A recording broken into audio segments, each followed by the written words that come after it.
তো এইচএসসি পরীক্ষা কিসের জন্য পিছানো হলো সেই বিষয়টি নিয়ে আজকে জানার চেষ্টা করব।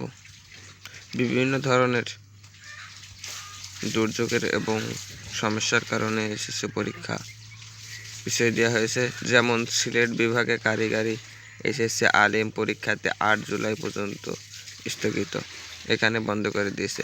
বন্যা পরিস্থিতির কারণে সিলেট বিভাগে পরীক্ষা বন্ধ, সেজন্য এসএসসি পরীক্ষা পিছিয়ে দিছে। যেমন এদিকে সিলেট বিভাগে এইচএসসি 8 জুলাই পর্যন্ত স্থগিত। সব জায়গায়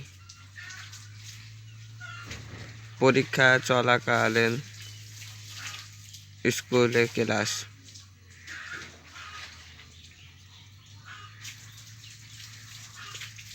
এইচএসসির কারণে বিভিন্ন ধরনের অনেকের সমস্যা হতে পারে, অনেকের আগে তাড়াতাড়ি পরীক্ষা দিলেও অনেক ভালো হয় এজন্য।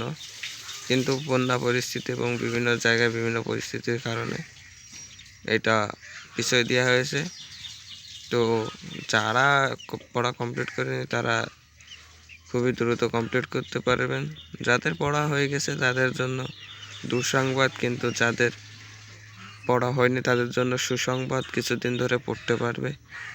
তো আজকের এই নিউজটি ছিল এইটাই।